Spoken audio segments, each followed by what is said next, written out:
Hello everyone, back to my YouTube channel. कैसे हो सब? आई होप कि सब अच्छे होंगे। सबसे पहले आपको सभी को धनतेरस की शुभकामनाएं बहुत बहुत। तो सबसे पहले मैं मंदिर की सफाई करूंगी, क्योंकि घर पे तो मैंने सफाई कर ली थी। तो मैंने सोचा कि मंदिर की भी एक बार सफाई कर लेती हूँ। भगवान ठाकुर ठुकरानी जी को भी स्नान करके नए वस्त्र मैंने पहना दिया है। अब मैं बीच में 3 बजे के बाद में गई थी मैं, क्योंकि सुबह सुबह तो और जल्दी 4 बजे ही पूजा हो जाती है, तो मैं सुबह तो नहीं कर पाई। लेकिन बाद में मैंने सोचा चलो अब दिन में ही टाइम मिला, तब मैंने सफाई कर ली थी मंदिर की। और जैसे मुझे टाइम मिला वैसे मैंने वस्त्र चेंज कर दिया था।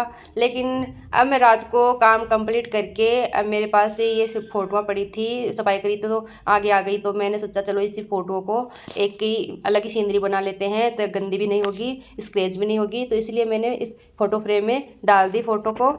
अब मैं बनाऊंगी मोरपंखी, क्योंकि मेरा बहुत दिनों से मन था कि मैं मोरपंखी बनाऊं लड्डू के लिए।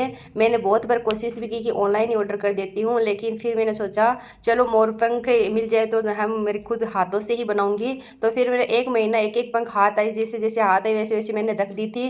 रात के 9 बज चुके हैं, तो मैं सोचा जल्दी जल्दी चलो कंप्लीट कर लेती हूँ। फिर क्या है कि दिन में मुझे सिलाई के ऑर्डर आए हुए होते हैं, तो वो भी कंप्लीट करने पड़ते हैं। दीपावली पे बहुत ज़्यादा सिलाई आ जाती है, और मेरे पास में एक सिलाई करने वाली रखती हूँ, लेकिन उससे भी ज़्यादा नहीं करवाती हूँ, क्योंकि वो अभी अभी सीखी है सिलाई, तो उसे फिनिशिंग नहीं आती है, इसलिए वो अपना ही ज़्यादा सिलती है। वो छोटा मोटा काम करवा लेती हूँ। अब मैंने मोरपंख को आगे से कटिंग कर ली है, और कार्डबोर्ड को ना गोल शेप में हमने कटिंग करके इसको ग्लू गन से चिपका दिया है। इस तरह से गो राउंड राउंड में हमने चिपका दिया है। अब मेरे पास पड़ी थी एक मतलब फैब्रिक ब्लाउज की बची हुई थी, तो इसमें थी पत्तियां गोटे की। तो मैंने सोचा इसकी अलग अलग पत्तियां कर लेते हैं और इसकी ही डिजाइन बना देंगे। और इस तरह से मैंने एक एक करके सारी पत्तियों कटिंग कर लूँगी। ये देखिए, इस तरह से मैंने कटिंग कर ली है। ये देखिए, ये हमारी गोटे में पत्ती। अब इसको मैं राउंड शेप में लगा दी है। फिर इसमें लगाऊंगी बीच में ये ग्राउंड में बूंटी। ये देखिए हमारा फाइनल लुक मोरपंखी का। कैसी लगी हमारी मोरपंखी? लग रही है ना रेडीमेड जैसी? मैंने तो बचा लिया है 200-250 रुपये घर बैठे ही। तो आप भी अगर बना सकते हो तो इस तरह से बना लीजिएगा, बहुत ही ईजी है। और फिर मैं नेक्स्ट डे को सुबह सुबह मैं मेरी सिलाई वाले रूम में सफाई करूँगी, क्योंकि और तो सारी सफाई कर ली है। इस रूम की ही बच गई थी, क्योंकि रोज़ ही इसमें कचरा हो जाता है, कातर वगैरह बिखर जाती है, तो करनी तो रोज़ ही पड़ती है, लेकिन बीच में ही लाइट चली जाती है। फिर अब मैं नहा कर आऊँगी, और अब नहा धो के मैंने आ गई हूँ। और अब पूजा के लिए मैं बर्तन साफ़ कर रही हूँ। मंदिर के सारे बर्तन साफ़ करने पड़ते हैं रोज़ ही।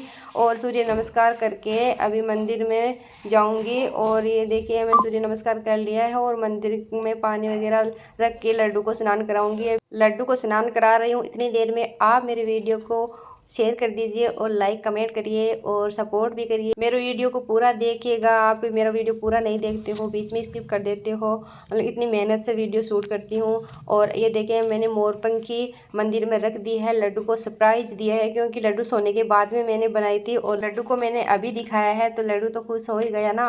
तो अभी चलो लड्डू को नई ड्रेस ही पहनाएंगे। आज धनतेरस है, तो धनतेरस के दिन भी लड्डू को नई ड्रेस ही पहनाती हूँ।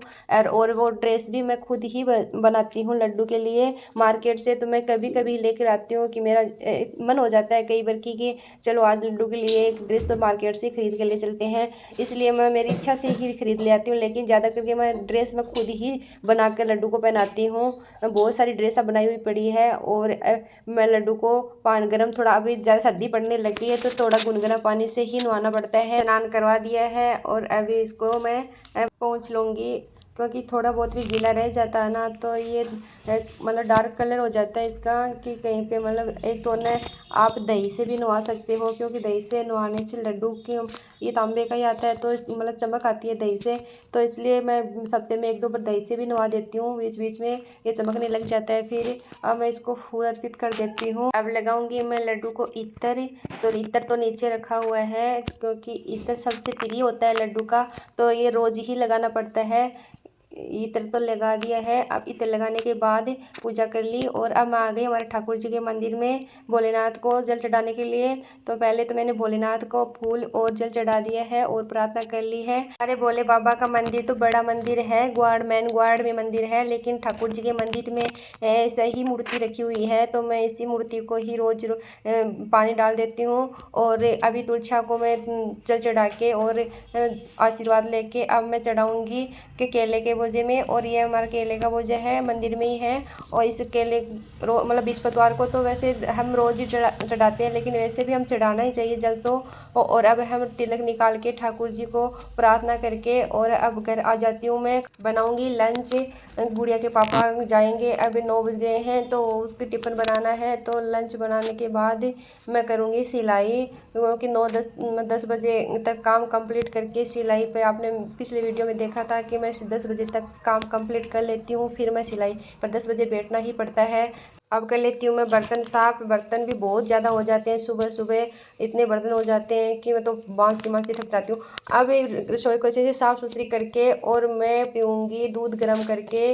तो सुबह सुबह दूध 1 गिलास दूध पी लेती हूँ। तो फिर ना खाना खा 1 बजे या 2 बजे, अब तो छुट्टी पड़ रखी है बच्चों की, नहीं बच्चे आने के बाद में मैं खाना खाती हूँ इनके साथ। तो अब तो जल्दी खा लेती थोड़ा, तो मैं चलो पी लेती हूँ दूध। और ये है किसी ऑर्डर की आई हुई साड़ी, इसमें बनाना है फिरोक किसी लड़के का। तो ये वाइन कलर में है और इनमें बीच में स्टोन है। इस उम्मीद करती हूँ कि आपको मेरा वीडियो पसंद आया होगा, तो वीडियो को लाइक शेयर सब्सक्राइब कर दीजिएगा। मिलेंगे अगली वीडियो में, तब तक के लिए बाय बाय।